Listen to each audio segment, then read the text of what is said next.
देश दुनिया की सारी बड़ी खबर के साथ के सामने मौजूद है दोस्तों। चलेंगे सबसे पहले सबसे बड़ी अपडेट आपको बताएंगे अमित शाह के द्वारा देश के मुस्लिम समाज के लोगों को लेकर एक ऐसा बयान दिया गया दोस्तों, जिसके बाद अमित शाह को सावरकर मोड में आना पड़ा। बताएंगे कैसे अमित शाह को ट्वीट डिलीट करके भागना पड़ा है दोस्तों। और इसी के साथ में चलेंगे एक और बड़ी अपडेट की तरफ, जहां पर मराठा आंदोलन के बाद एक और समुदाय अब सड़कों पर उतरा है दोस्तों। जोरदार तरीके से प्रदर्शन करते हुए मराठा समुदाय के आरक्षण की मांग का विरोध किया गया है। बताएंगे कौन सा यह समाज है दोस्तों। इसी के साथ में चलेंगे एक और बड़ी अपडेट की तरफ, जहां पर बिहार के चुनाव की घोषणा के बाद एनडीए गठबंधन के वोट शेयर में गिरावट और इंडिया गठबंधन को मिल रही है बड़ी बढ़त। बताएंगे किस तरीके का नया आंकड़ा दिया गया है दोस्तों। वहीं चलेंगे एक और बड़ी अपडेट की तरफ, जहां पर बिहार में एक के बाद एक कई सारे नेता इंडिया गठबंधन का झंडा थामते नजर आए दोस्तों। और इसी के साथ में बताएंगे कैसे 80 लाख लोगों से जुड़े अखिलेश यादव के सोशल मीडिया अकाउंट को डिलीट करवा दिया गया दोस्तों। एक एक करके चलेंगे आज की सारी बड़ी अपडेट की तरफ, सारी बड़ी जानकारी अब तक पहुंचाएंगे। लेकिन उससे पहले अगर आप भी मानते हैं कि मुस्लिम समाज के लोगों को लेकर झूठ फैलाने वाले अमित शाह को माफी मांगनी चाहिए देश के मुस्लिम समाज के लोगों से दोस्तों, और अगर आप भी मानते हैं कि बिहार के अंदर निष्पक्ष चुनाव होंगे तो इस बार परिवर्तन डंके की चोट पर होगा, तो इस वीडियो को लाइक करके लाल बटन दबाकर चैनल को सब्सक्राइब करके बेल आइकन दबाकर कमेंट बॉक्स में अपनी राय जरूर लिखकर बताएगा दोस्तों। और इसके इतर अगर आप लोग की कोई और राय हो तो भी लिखकर जरूर बताएगा दोस्तों। और अमित शाह के लिए 2 शब्द जरूर लिखेगा। चलते हैं सबसे पहले सबसे बड़ी ब्रेकिंग न्यूज अपडेट की तरफ दोस्तों, जहां पर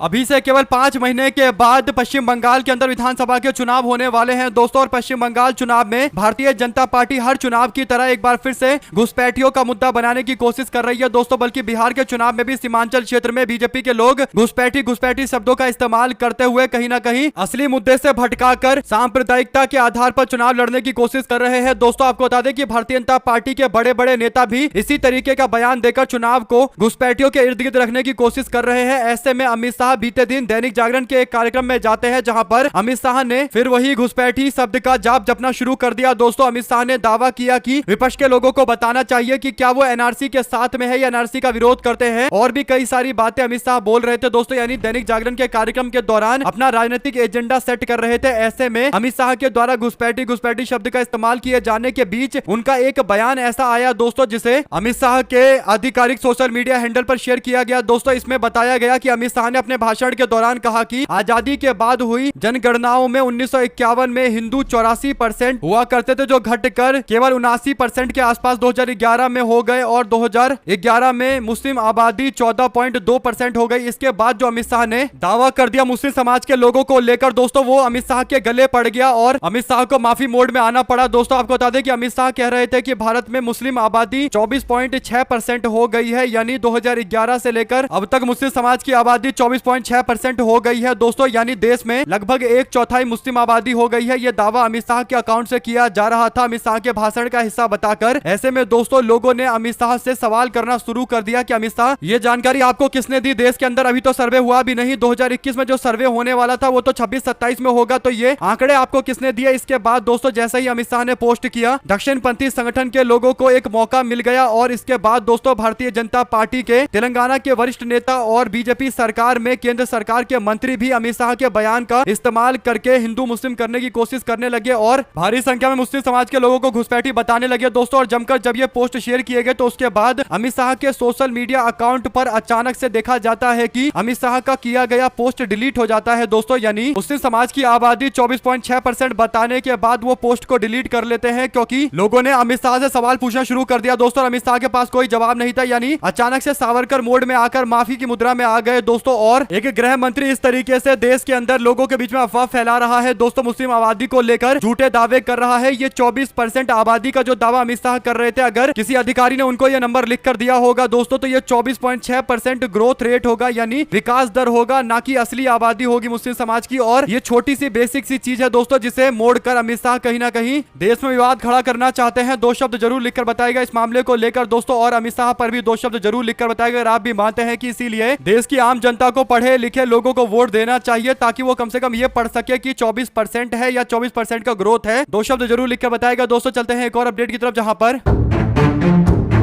कुछ दिनों पहले मराठा समाज के लोग मनोज जरांगे पाटिल के नेतृत्व में मुंबई में धरना देने के लिए गए थे दोस्तों, जहां पर बीजेपी की सरकार ने उनसे आश्वासन दिया था, उनको कहा था कि हम लोग एक कमेटी का गठन करने जा रहे हैं और इसके बाद आरक्षण को लागू किया जाएगा और गैजेट नोटिफिकेशन को लेकर भी कई जानकारियां दी गई थी दोस्तों। ऐसे में कुणबी सर्टिफिकेट कई सारे मराठा समुदाय के लोगों को जारी किया जाएगा, जिसके कारण ओबीसी समाज के लोगों के आरक्षण में सेंधमारी होगी दोस्तों। यही बड़ा कारण है कि अब मराठा आरक्षण के खिलाफ ओबीसी समाज के लोग महाराष्ट्र के अंदर नागपुर में सड़कों पर उतरे दोस्तों, पीला झंडा लेकर मैदान में उतरे। ओबीसी समाज के लोगों ने कहा कि हमें इस बात से कोई बैर नहीं है कि मराठा समाज के लोगों को आरक्षण दिया जाए, हम लोग चाहते हैं कि उनको आरक्षण मिले, लेकिन हमारा हक अगर छीन कर दिया जाएगा तो हम इसका पूरी तरीके से प्रतिकार करेंगे। ऐसे में दोस्तों आने वाले दिनों के अंदर मराठा और ओबीसी राजनीति एक बार फिर से महाराष्ट्र के अंदर एक्टिव होने वाली है। जो भी जानकारी इससे जुड़ी आती रहेगी आप लगातार पहुंचाएंगे। चलते हैं एक और बड़ी खबर की तरफ दोस्तों, जहां पर बिहार के अंदर सी वोटर के ताजा सर्वे में जनसुराज पार्टी के वोट शेयर में बढ़ोतरी बताई जा रही है दोस्तों। दावा किया जा रहा है कि एनडीए गठबंधन के वोट शेयर में जो गिरावट हो रही है वो जनसुराज की ओर शिफ्ट हो रहा है और महागठबंधन के वोट शेयर के अंदर भी इजाफा हो रहा है। यानी इस बार उम्मीद कर सकते हैं कि अगर जनसुराज अच्छे से चुनाव लड़े बिहार में तो फिर महागठबंधन अपनी सबसे बेस्ट स्थिति में होगा दोस्तों और सरकार बदल सकती है। बिहार के अंदर 20 साल पुरानी सरकार को टाटा अलविदा बाय बाय बोला जा सकता है। जो भी जानकारी इससे जुड़ी आगे आती रहेगी आप लगातार पहुंचाएंगे। चलते हैं एक और अपडेट की तरफ दोस्तों, जिसमें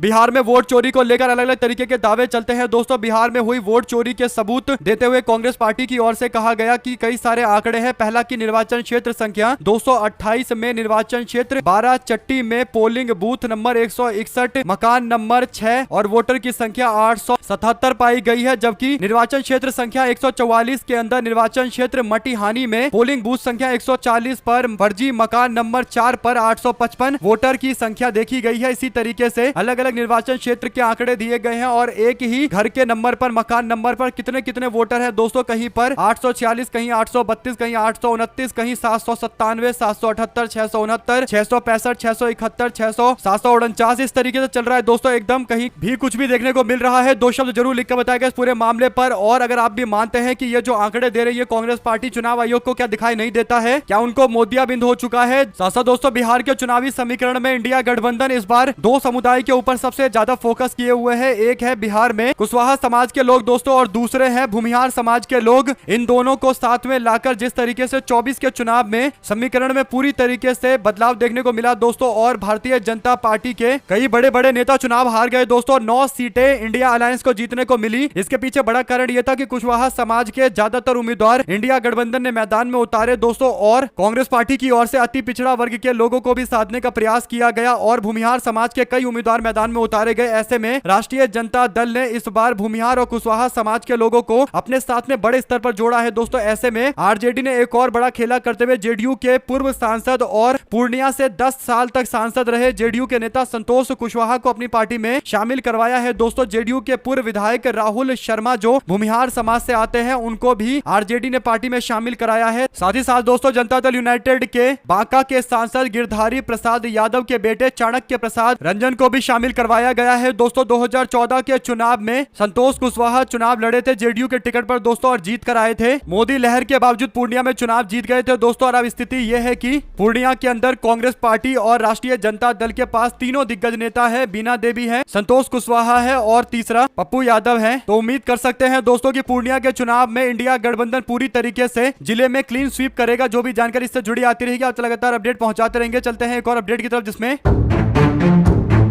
राज्यसभा के सांसद बिहार कांग्रेस के पूर्व प्रदेश के अध्यक्ष अखिलेश प्रसाद सिंह ने तेजस्वी यादव के हर घर एक सरकारी नौकरी की बात का समर्थन किया है। तेजस्वी ने वादा किया है कि उनकी सरकार बनेगी तो 20 महीने के अंदर हर परिवार के किसी एक व्यक्ति को सरकारी नौकरी जरूर उपलब्ध करवाई जाएगी और इसके लिए कानून का भी प्रावधान किया जाएगा। यानी ऐसा कानून बनाया जाएगा जिस पर अधिकारियों को अमल करना पड़ेगा और कानून बनाने का मतलब पूरी तरीके से धरातल पर उतारा जाएगा दोस्तों। ऐसे में अगर आप भी मानते हैं कि जो काम तेजस्वी यादव ने 17 महीने की सरकार में कर दिया, कहीं ना कहीं जनता का भरोसा तेजस्वी यादव को लेकर और ज्यादा बढ़ा हुआ है। जो भी आप कहना चाहते हैं लिखिएगा जरूर दोस्तों। इसी के साथ में हरियाणा कैडर के आईपीएस अधिकारी पूरन कुमार की हत्या के मामले को लेकर दलित समुदाय के लोगों में जोरदार तरीके का आक्रोश देखने को मिल रहा है दोस्तों। इस मामले पर आरोपियों पर सख्त कार्रवाई की मांग को लेकर चंडीगढ़ जाम करने की चेतावनी जारी की गई है। मृतक आईपीएस अधिकारी की पत्नी अमनीत पी कुमार ने पुनीत के द्वारा लिखे गए पत्र के बाद अब अधिकारियों के खिलाफ कार्रवाई होना शुरू हुआ है दोस्तों। लेकिन जिस मजबूती के साथ कार्रवाई की जानी चाहिए देखिए क्या ऐसा हो पाएगा, ये एक बड़ा सवाल है दोस्तों। इसे लेकर अब दलित समाज के लोगों की ओर से, संगठन की ओर से साफ तौर पर बोल दिया गया है कि वो चंडीगढ़ के अंदर विरोध करेंगे अगर ऐसा नहीं होता, सही तरीके से जांच पड़ताल नहीं की जाती। दो शब्द जरूर लिखकर बताएगा इस पूरे मामले पर। चलते हैं एक और बड़ी अपडेट की तरफ दोस्तों, जहां पर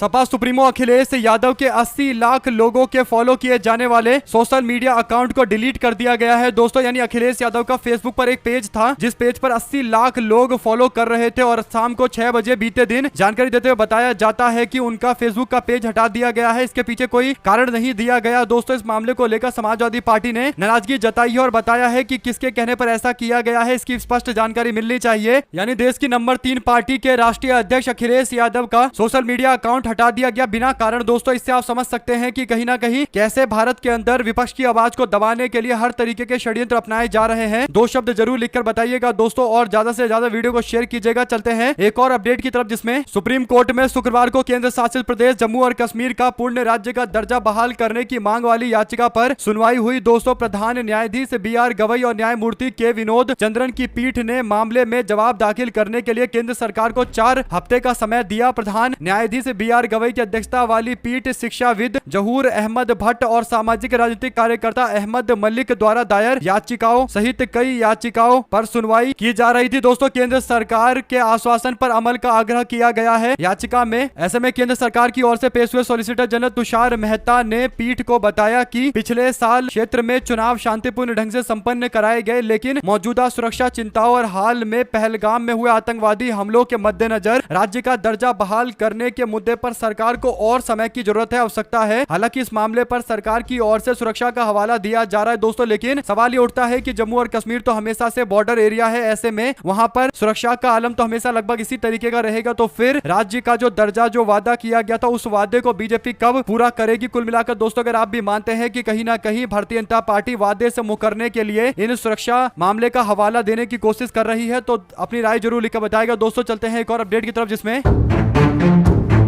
पश्चिम बंगाल की राजधानी कोलकाता में उस समय हड़कंप मचा दोस्तों जब सीएम ममता बनर्जी के आधिकारिक आवास के पास एक शख्स अपने हाथ में पिस्टल के साथ पकड़ा गया दोस्तों। जांच में पता चला कि युवक एक स्कूल में शिक्षक है और उसके पास से बरामद पिस्टल एयर पिस्टल है। कई घंटे के पूछताछ के बाद पुलिस ने उसको छोड़ दिया। कोलकाता पुलिस ने कोलकाता के एक प्रतिष्ठित मिशनरी संचालित स्कूल के शिक्षक को उस समय हिरासत में लिया था जब अपने बैग से एयर पिस्टल लेकर वो सड़क पर घूम रहा था। पुलिस ने शिक्षक की गतिविधियों पर संदेह होने के बाद उसको पकड़ा। बाद में उसके बैग से एक एयर पिस्टल बरामद की गई। उसे स्थानीय कालीघाट पुलिस स्टेशन ले जाया गया जहां पर 5 घंटे तक पूछताछ की गई, बाद में छोड़ दिया गया दोस्तों। इस व्यक्ति का नाम देबाजन चट्टोपाध्याय बताया जा रहा है। कुल मिलाकर दोस्तों ये मामला इसलिए भी गंभीर है क्योंकि ममता बनर्जी के घर के बाहर इस व्यक्ति की उपस्थिति देखने को मिली है और जिस तरीके के देश के हालात है आप लोग जानते हैं कि ममता बनर्जी से कितने सारे लोग चिढ़ते हैं दोस्तों। उनके खिलाफ कहीं ना कहीं देश में नफरतें फैलाई जाती है और इसीलिए जांच पड़ताल करना जरूरी था और किया गया, तो फिर ये सारे मामले सामने आए हैं। दो शब्द जरूर लिखकर बताएगा इस पूरे मामले पर दोस्तों। चलते हैं एक और अपडेट की तरफ, जहां पर मल्लिकार्जुन खड़गे ने नरेंद्र मोदी और भाजपा सरकार को कटघरे में खड़ा किया दोस्तों। मल्लिकार्जुन खड़गे ने कहा कि एनसीआरबी के रिपोर्ट के अनुसार 2013 से 23 के बीच में दलित समाज के लोगों के खिलाफ अपराधों में 46% की बढ़ोतरी हुई है। आदिवासी समाज के लोगों के खिलाफ 91% अपराध बढ़े हैं। हरियाणा में आईपीएस अधिकारी से जातिगत भेदभाव, हरिओम वाल्मीकि की प्रताड़ना, सीजीआई पर हमला, उसको जायज ठहराने की भाजपाई सोच और भाजपा शासित राज्य राजस्थान के सवाई माधोपुर जिले के अंदर दलित बुजुर्ग महिला कमला देवी रैगर पर अत्याचार करना, ये सभी घटनाएं सिर्फ अलग अलग वारदात नहीं है बल्कि आरएसएस भाजपा की सामंतवादी सोच की खतरनाक प्रदर्शन है और इसका हम पूरी तरीके से खंडन करते हैं, विरोध करते हैं। कुल मिलाकर मल्लिकार्जुन खड़गे देश में बाबा साहब भीमराव अंबेडकर की विचारधारा यानी समता मूलक समाज की अवधारणा के साथ खड़े हैं दोस्तों और आरएसएस की विचारधारा का जमकर विरोध किया जा रहा है। आप लोग क्या राय देना चाहते हैं लिखकर जरूर बताएगा। चलते हैं एक और अपडेट की तरफ, जहां पर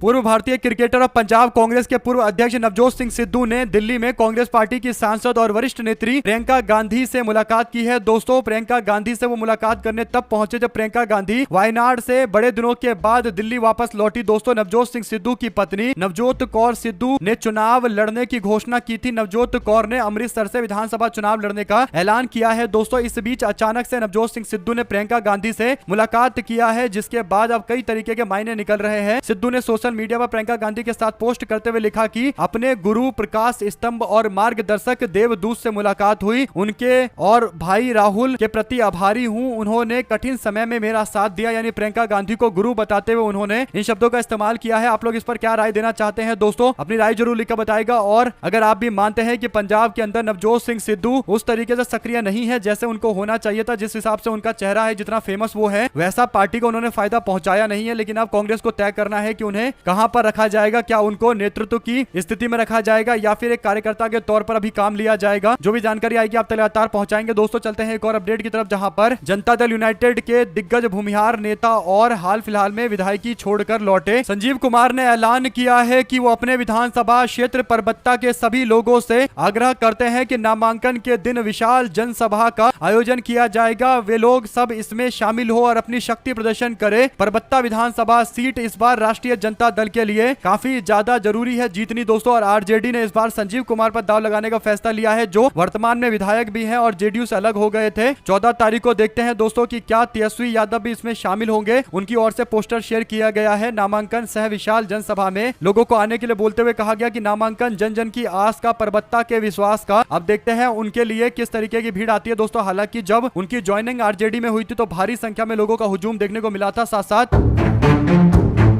भारत में नकली कफ सिरप के कारण कई सारे बच्चों की जान चली गई दोस्तों, लेकिन उस पर किसी अधिकारी या फिर किसी बड़े मंत्री के ऊपर कोई एक्शन नहीं हुआ। तो ऐसा लगा कि मानो देश के अंदर बच्चों की जान चली जा रही है और सत्ता में बैठे लोग इसकी जिम्मेदारी तक लेने को तैयार नहीं है, केवल जनता से वोट लेते हैं। लेकिन जब जिम्मेदारी की बात आती है तो पल्ला झाड़कर भाग जाते हैं। कफ सिरप वाले मामले को लेकर विपक्ष लगातार भाजपा को निशाने पर लिए हुए है दोस्तों। कफ सिरप से मौत मामले में WHO ने भारत सरकार से मांगा है जवाब, यानी भारत सरकार को जवाब देने के लिए बोला जा रहा है, वो भी यूनाइटेड नेशन के WHO के द्वारा। तो इससे पता चलता है दोस्तों कि यहाँ पर विपक्ष लगातार इस मुद्दे को आगे बढ़ा रहा है और बीजेपी सरकार के स्वास्थ्य मंत्री की जिम्मेदारी तय करने की कोशिश की जा रही है, लेकिन भाजपा के नेता जिम्मेदारी से भागते हुए नजर आ रहे हैं दोस्तों। लेकिन अब जब WHO यानी वर्ल्ड हेल्थ ऑर्गेनाइजेशन की ओर से रिपोर्ट मांगा गया है तो जवाब देना पड़ेगा, और जब भारत सरकार जवाब देगी तो उस पर रिपोर्ट में क्या क्या बातें आएंगी ये भी एक बड़ा मामला रहेगा दोस्तों। जो सारी जानकारी अब तक पहुंचाते रहेंगे इससे जुड़ी हुई भी। चलते हैं एक और बड़ी अपडेट की तरफ दोस्तों, जहां पर बिहार में सीट बंटवारे को लेकर कांग्रेस पार्टी और राष्ट्रीय जनता दल में कई सारी सीटों को लेकर खींचतान है दोस्तों। ऐसे में 5 ऐसी विधानसभा की सीट है जिसे लेकर विवाद अभी भी बना हुआ है। जो दावा है उसके अनुसार बिहार में महागठबंधन को लेकर कांग्रेस और आरजेडी के बीच में 5 सीटों को लेकर आपसी विवाद है। एक है बायसी की सीट और दूसरी है बहादुरगंज की सीट, तीसरी है रानीगंज की और फिर चौथी कहलगांव की सीट है, 5वीं सहरसा की सीट है। पिछली बार आरजेडी रानीगंज, सहरसा और बायसी में चुनाव लड़ा था लेकिन हार गए, जबकि कांग्रेस पार्टी कहलगांव और बहादुरगढ़ सीट लड़ी थी और कांग्रेस पार्टी दोनों सीटें हार गई। इस बार आरजेडी चाहती है कि कांग्रेस कहलगांव और बहादुरगढ़ सीट को छोड़े, जबकि कांग्रेस पार्टी रानीगंज, सहरसा और बायसी की मांग पर जुटी हुई है दोस्तों। इसके अलावा कांग्रेस और आरजेडी उम्मीदवार की लिस्ट को लेकर तैयारियां पूरी हो गई है, जल्द अनाउंस कर दिया जाएगा। हालांकि ऑफिशियल कोई अनाउंसमेंट है नहीं दोस्तों, लेकिन उम्मीद है कि आज या कल में हो सकता है। साथ साथ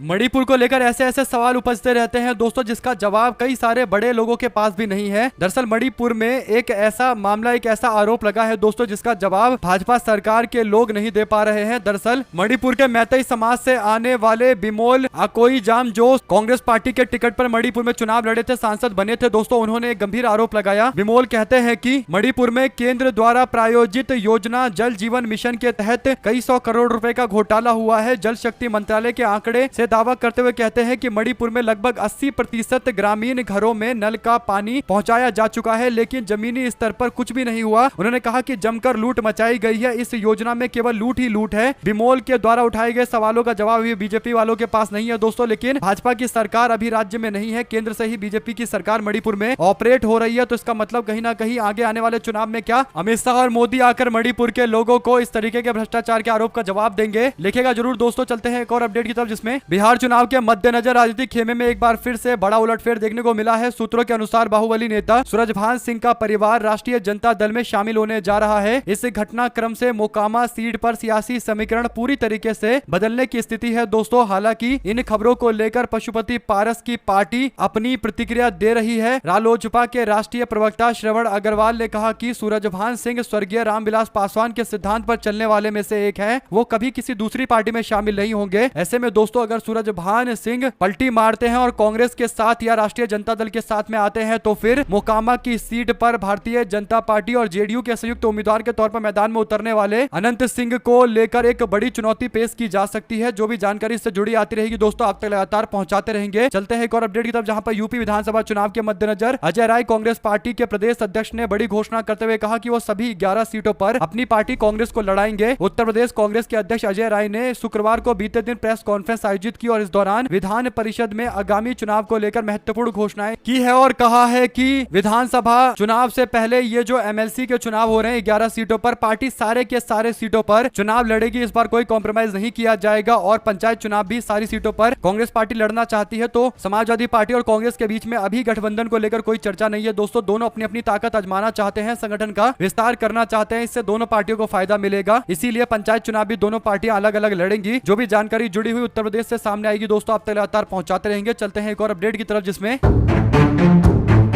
खेसारी लाल यादव की पत्नी को टिकट मिलने ही वाला है। जो जानकारी है उसके अनुसार छपरा सीट से उनको मैदान में उतारा जा सकता है, जहां से भारतीय जनता पार्टी के वर्तमान विधायक सीएन गुप्ता चुनाव लड़ रहे हैं। 15 और 20 दोनों चुनाव में जीते थे। अब देखना है कि क्या खेसारी लाल यादव यहां से अपनी पत्नी को जिता सकते हैं। राष्ट्रीय जनता दल टिकट देने को तैयार है दोस्तों और जल्द घोषणा भी हो सकती है। हमारे साथ लगातार जुड़े रहने के लिए आप सभी दोस्तों, भाइयों, बहनों, मित्रों का बहुत बहुत धन्यवाद दोस्तों। कमेंट बॉक्स में आप लिखकर बताइएगा कि किस दिशा में आप बिहार के चुनाव को जाता देखते हैं और अमित शाह के द्वारा जो कमेंट डिलीट किया गया है इस पर भी लिखिएगा जरूर। बहुत बहुत धन्यवाद। जय हिंद।